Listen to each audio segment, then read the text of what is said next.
बहुत समय पहले हिमालय की तलहटी में बसा एक राज्य था, रक्तपुर। यह राज्य अपने सुंदर बागों, नीले झीलों और शांति के लिए प्रसिद्ध था। लेकिन सबसे ज्यादा प्रसिद्ध थी वहां की रानी आर्या, एक ऐसी स्त्री जिसकी सुंदरता की मिसाल दी जाती थी, मगर उससे भी अधिक उसकी बुद्धि, करुणा और साहस की चर्चा होती थी। रक्तपुर के राजा वीरेंद्र सिंह अपने समय के सबसे न्यायप्रिय और बहादुर राजा माने जाते थे। उन्होंने अपने पिता के निधन के बाद कम उम्र में ही गद्दी संभाली थी और मात्र 5 वर्षों में राज्य को इतना संपन्न बना दिया था कि पड़ोसी राज्यों तक में उनके गुण गाए जाते थे। राजा वीरेंद्र सिंह और रानी आर्या का प्रेम किसी लोककथा से कम नहीं था। दोनों एक दूसरे के बिना अधूरे थे। जब कभी राजा युद्ध पर जाते, रानी आर्या मंदिर में दीप जलाकर उनके लौटने की प्रार्थना करती और कहते हैं कि उस दीप की लौ कभी बुझती नहीं थी, मानो प्रेम स्वयं हवा को रोक लेता हो। एक वर्ष राज्य में अद्भुत समृद्धि आई। खेतों में दुगनी फसल हुई, नदियां लबालब भर गईं और प्रजा सुखी थी। लेकिन कहते हैं, जब सब कुछ बहुत अच्छा हो, तभी भाग्य कुछ छिपा हुआ तूफान लाता है। एक रात रक्तपुर के महल में अचानक आसमान से बिजली गिरी और महल के पश्चिमी बुर्ज पर लगी विशाल घंटी अपने आप बजने लगी। वह घंटी केवल तब बजती थी जब कोई अनहोनी होने वाली हो। राजा ने सभा बुलाई। राजद ज्योतिषी भयभीत स्वर में कहा, महाराज, रक्तपुर पर एक छाया मंडरा रही है। चंद्र ग्रहण की रात को उत्तर दिशा से आने वाली हवा विध्वंस का संकेत दे रही है। राजा ने दृढ़ स्वर में कहा, हमारी रक्षा हमारे कर्मों से होगी, डर से नहीं। रानी आर्या ने उस रात राजा से कहा, कभी कभी युद्ध तलवार से नहीं, नियति से भी होता है। राजा मुस्कुराए, तो हम नियति से भी जीतेंगे मेरी रानी। चंद्र ग्रहण की रात आई। पूरा राज्य मंदिरों में दीप जला रहा था। तभी सीमा से संदेश आया कि पड़ोसी राज्य अवंती नगर का राजा रुद्रदेव रक्तपुर पर आक्रमण कर चुका है। रुद्रदेव पहले कभी वीरेंद्र सिंह का मित्र हुआ करता था, लेकिन उसके मन में जलन थी। रक्तपुर की समृद्धि और आर्या की कीर्ति उसकी नींद उड़ा चुकी थी। राजा वीरेंद्र सिंह ने तुरंत युद्ध की तैयारी की। रानी आर्या ने स्वयं सैनिकों के लिए औषधियां और भोजन बनवाया। युद्ध कई दिनों तक चला। वीरेंद्र सिंह ने अपने साहस से अनेक बार शत्रु को पीछे धकेला, लेकिन रुद्रदेव ने छल किया। उसने अपने सैनिकों को आम प्रजा के भेष में भेजकर महल पर आक्रमण करवा दिया। महल के चारों ओर आग लग गई। धुएं से आकाश ढक गया। रानी आर्या ने जब देखा कि दुश्मन महल के भीतर तक पहुंच गया है, तो उन्होंने अपने गहने उतार फेंके और तलवार उठाई। उन्होंने केवल 10 स्त्रियों के साथ मिलकर महल का रक्षक द्वार थाम लिया। कहते हैं, उस रात रानी ने उतनी ही बहादुरी दिखाई जितनी 100 पुरुष भी नहीं दिखा पाते।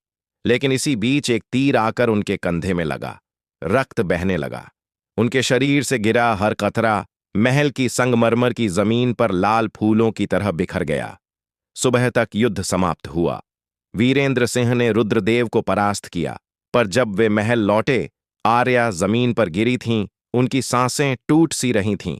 उन्होंने मुस्कुराकर कहा, महाराज, रक्तपुर की धरती को मेरा रक्त सींच गया है। अब यह सदा फलती फूलती रहेगी। और उनकी हथेली से एक लाल फूल उगा, कमल का फूल। तभी से उस स्थान को रक्त कमल महल कहा जाने लगा। रानी के निधन के बाद राजा वीरेंद्र सिंह टूट गए। उन्होंने राज्य की बागडोर मंत्रिपरिषद को सौंप दी और स्वयं जंगलों में चले गए। कहा जाता है, उन्होंने वहीं एक छोटा सा आश्रम बनाया और शांति से जीवन बिताने लगे। लेकिन हर वर्ष चंद्र ग्रहण की रात को महल के बाग में वही रक्त कमल फिर खिलता था, लाल, चमकदार और सुवास से भरा हुआ। कई वर्षों बाद जब एक साधु उस स्थान पर ध्यान लगा रहा था, तो उसने एक दिव्य दर्शन किया। एक स्त्री सफेद वस्त्र में, जिसके बालों में लाल कमल सजा था और उसकी आंखों से प्रकाश निकल रहा था। वह बोली, जो सच्चा प्रेम करता है वह मृत्यु के पार भी जीवित रहता है। लोग कहते हैं वह रानी आर्या की आत्मा थी, जो अब भी राज्य की रक्षा करती थी। सदियां बीती। रक्तपुर एक नगर बन गया, महल खंडहरों में बदल गया, पर हर वर्ष एक दिन वही रक्त कमल उस बाग में उगता था। एक दिन आधुनिक समय में एक पुरातत्व अधिकारी आरव वहां खुदाई करने पहुंचा। उसे जमीन के भीतर से वही लाल कमल मिला, सूखा हुआ, पर अब भी सुगंधित। उसे यह जानने की जिज्ञासा हुई कि यह फूल कैसे हर युग में जीवित रहता है। जब उसने स्थानीय बुजुर्गों से पूछा तो उन्होंने कहा, बेटा, यह किसी वैज्ञानिक रहस्य का नहीं, प्रेम का प्रमाण है। आरव ने उसी रात रक्तपुर के खंडहरों में डेरा डाला। आधी रात को हवा में मधुर संगीत गूंजा।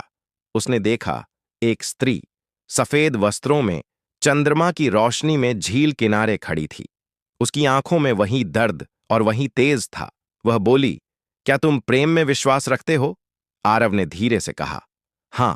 वह मुस्कुराई और बोली, तो याद रखना, प्रेम मृत्यु से नहीं मरता, केवल रूप बदलता है।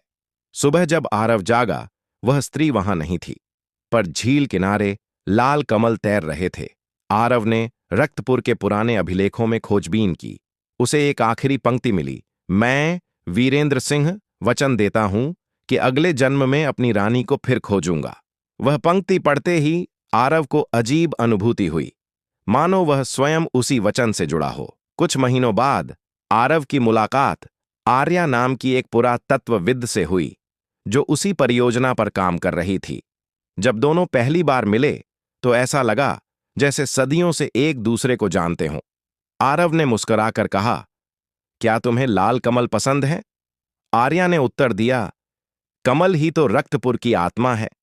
और उस दिन झील किनारे फिर वही रक्त कमल खिला, जैसे रानी आर्या और राजा वीरेंद्र सिंह का प्रेम फिर लौट आया हो, नए रूप में, नए समय में। आज भी कहते हैं, जब कोई सच्चा प्रेमी रक्तपुर की झील किनारे दीप जलाता है तो हवा में सुगंध फैल जाती है और लाल कमल अपनी पंखुड़ियां खोल देता है।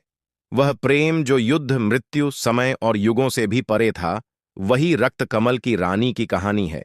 कहते हैं, इतिहास मिट जाता है पर भावनाएं नहीं, और जो प्रेम सच में पवित्र हो वह सदा जीवित रहता है, चाहे रूप बदल जाए पर आत्मा वही रहती है। इसी तरह और कहानियां देखने के लिए लाइक, सब्सक्राइब और कमेंट करें।